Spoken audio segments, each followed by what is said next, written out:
வணக்கம் ரஜினி சார். 25 வருஷ இழுபறிக்கு அப்புறமா ஒரு வழியா கட்சி ஆரம்பிக்கிறேன், அரசியலுக்கு வர்றேன் அப்படின்னு அறிவிப்பு வெளியிட்டுட்டீங்க. ஆனா அதுவுமே எனக்கு தெரிஞ்சு ஜனவரி மாசம் தான் தெரியும் நினைக்கிறேன். அது வர்றீங்களா வரலையா அப்படிங்கிறது. ஏன் ரஜினி சார், ஒரு தலைவரா இருக்கிறவங்களுக்கு ரொம்ப அடிப்படையான தகுதி என்னன்னா டெசிஷன் மேக்கிங், அதாவது முடிவெடுக்கும் திறன் வச்சுக்கோங்களேன்.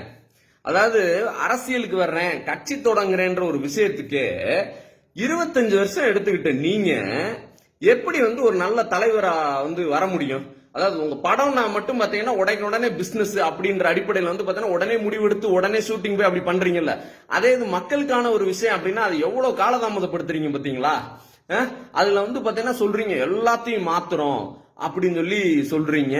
ஏன் ரஜினி சார், எப்படி நல்லா இருக்க தமிழ்நாட்டை இந்த உத்தரப்பிரதேஷ் மாதிரி மாத்த போறீங்களா இல்ல பீகார் மாதிரி மாத்த போறீங்களா ரஜினி சார்? அப்புறம் நீங்க அது மாத்துறதெல்லாம் நீங்க அரசியல் கட்சி தொடங்கினதுக்கு அப்புறம் பேச வேண்டிய பேச்சு. அதுக்கு முன்னாடி உங்ககிட்ட சில கேள்விகள் ரஜினி சார். அதாவது நீங்க எப்படியாப்பட்ட ஆளு அப்படின்றதுக்கு ஒரு 4 விஷயம் சொல்றேன்னு வச்சுக்கோங்களேன். என்னன்னா, இந்த ஜனவரி 2020 இன்கம் டாக்ஸ் ஆபீஸ்ல இருந்து உங்களுக்கு நோட்டீஸ் வந்துச்சு. இந்த மாதிரி அதிகாரிகள் உங்கள்கிட்ட கேள்வி கேட்கிறாங்க.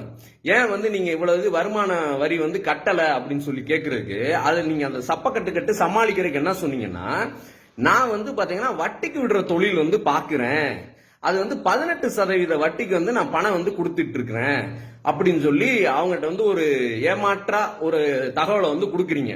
அதாவது ரஜினிகாந்த்ங்கிறவரு சூப்பர் ஸ்டார் நடிகருங்கிற விஷயம் எல்லாத்துக்குமே தெரியும்.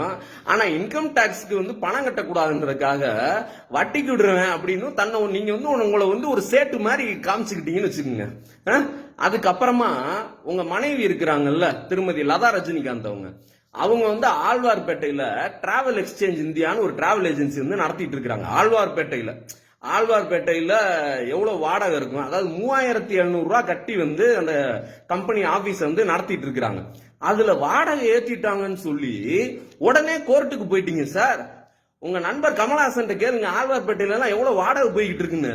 3000 ரூபாய் கட்டிட்டு எவ்வளவு 25 வருஷம் நீங்க அதை ஏமாத்தி இருக்கிறீங்க அப்படின்னா சரிங்களா? இதுக்கு அடுத்து உங்க ஆசிரம் ஸ்கூல் இருக்குல்ல, அந்த ஸ்கூலுக்கு அந்த லேண்ட் ஓனர் இருக்காருல்ல, அவருக்கு 2 கோடி ரூபாய் கட்டாம விட்டீங்கன்னு சொல்லி அவர் உங்க ஸ்கூலை சீல் வச்சிருக்கிறாப்ல. இதெல்லாத்தையும் தாண்டி ராகேந்திரா மண்டபத்துக்கு சொத்து வரி கட்டுங்கன்னா கொரோனா காலத்துல நாங்க மூடி போட்டு தான் வச்சிருந்தோம், அதனால கட்ட முடியாது சார். கொரோனா காலத்துல நீங்க இல்ல, ஊரே உலகமே மூடி போட்டு தான் கிடந்துச்சு. ஆனா யாருமே பாத்தீங்கன்னா வரி கட்டாம அப்படிலாம் ஏமாத்தி இதெல்லாம் பண்ணவே கிடையாது. சோ இந்த பின்புலத்தெல்லாம் வச்சுக்கிட்டு நான் மாத்த போறேன், மாற்றம் கொடுக்க போறேன் அப்படின்னு சொன்னா இதெல்லாம் யாராச்சும் நம்புற மாதிரி இருக்கா சார்? உலக வரலாற்றில் மாற்றம் கொண்டு வந்த Gandhi, Periyar, Mandela, Che Guevara, Fidel Castro, Ho Chi Minh, Lenin, இப்படி பெரிய பெரிய தலைவர்கள் எல்லாருமே மாற்றம் கொண்டு வந்தவங்க. யாருமே இந்த மாதிரி பேசி எனக்கு வருமான வரியில விலக்கு கொடுங்க, எனக்கு இந்த கடை வச்சிருக்கிறதுல விலக்கு கொடுங்க, இப்படி எல்லாம் எந்த தலைவருமே பேசுனது கிடையாது. அப்படி பேசின யாருமே தலைவனா இருக்கவே முடியாதுன்னு வச்சுக்கோங்களேன். சரியா சார் ரஜினி சார், நீங்க மாத்தணும்னா உங்களால எந்த விஷயத்த மாத்தலாம் தெரியுமா? இந்த உங்க வீட்டுல இருக்காங்கல்ல மதுவந்தி, அதாவது 8000 கோடி மக்களுக்கு மோடி 5000 கோடி கொடுத்தாருன்னு அளந்து விட்டுட்டு இருந்தாங்களே, அந்த அம்மாவை உண்மை பேசுற அளவுக்கு கொஞ்சம் மாத்த முடியுமா? அதை வேணா ஃபர்ஸ்ட் செய்யுங்க. சரியா ரஜினி சார்? அதுக்கப்புறம் இந்த கொரோனா இந்த மக்களுக்காக என்னோட உயிரே போனாலும் பாத்தீங்கன்னா சந்தோஷம் அப்படின்னு சொல்றீங்க. இது எவ்வளவு பெரிய டகால்டி வேலை ரஜினி சார். இதை நீங்க தெரிஞ்சு சொன்னீங்களா இல்ல தெரியாம சொன்னீங்களா? இந்த டயலாக்லாம் இந்த வசனத்தெல்லாம் யார் சொல்லலாம் தெரியுமா? 8 மாசமா உயிரை பணைய வச்சு மக்களுக்காக மக்களோட உயிரை காப்பாத்தினாங்கல்ல டாக்டர்ஸ், நர்சஸ், துப்புரவு பணியாளர்கள், காவல்துறையினர், அவங்க சொல்லலாம் சார். ஜே அன்பழகன் தெரியுமா, திருவல்லிக்கேணி எம்எல்ஏ, அவர் உயிரை விட்டாரு சார். அவர் கூட இப்படி எல்லாம் பேசல சார். இது எதுவுமே செய்யாம 8 மாசம் வீட்டுக்குள்ளே இருந்துட்டு மோடி விளக்கு பிடிக்க சொன்னாருன்னா அன்னைக்கு மட்டும் விளக்கு ஏத்துனீங்க பாருங்களேன். அது மட்டும்தான் நீங்க வெளியில வந்தது. இப்ப இந்த யூகேலயும் யுஎஸ்லயும் மருந்து கண்டுபிடிச்சிட்டாங்கன்னு சொன்னோன்னா நான் ஜனவரி மாசம் வரேன்னு சொல்றீங்க. மருந்து மார்ச் மாசம் தான் வருதுன்னா அப்ப மார்ச் மாசம் தான், மருந்து மே மாசம்னா அப்ப எலெக்ஷனுக்கு உள்ள கட்சி வராதுன்னு நினைக்கிறேன். என்ன ரஜினி சார்? அதான். அப்புறம் இன்னொன்னு தெரிஞ்சுக்குங்க, அதாவது தமிழ்நாட்டுல காங்கிரஸ் ஏன் தோத்துச்சு தெரியுமா? அதாவது காமராஜரோ ராஜாஜியோ பக்தவச்சலம்லாம் ஏன் தோத்தாங்கன்னா, அவங்க யாருமே இங்க இருக்க மக்கள் செல்வாக்க நம்பியே பாத்தீங்கன்னா அரசியல் பண்ணல. டெல்லியில இருக்கிறவன் தான் வந்து தமிழ்நாட்டுக்கு யார் முதல்வர்ன்றத வந்து தீர்மானிச்சு அனுப்பிச்சுக்கிட்டு இருந்தாங்க. அப்படியெல்லாம் இருக்கக்கூடாது, தமிழ்நாட்டோட முதல்வரை நாங்க தான் தேர்ந்தெடுப்போம் சொல்லி அடிச்சு ஓட விட்ட மக்கள் தமிழ்நாட்டு மக்கள்.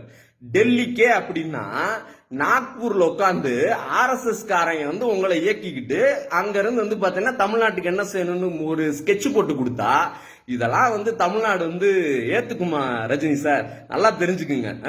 அப்புறம் இன்னொன்னு, உங்க படத்துல சொல்லுவீங்கல்ல, இந்த மாதிரி கஷ்டப்படாம எதுவும் கிடைக்காது, அப்படி கஷ்டப்படாம கிடைக்கிற எதுவுமே நிலைக்காது அப்படின்னு சொல்லுவீங்க தெரியுமா?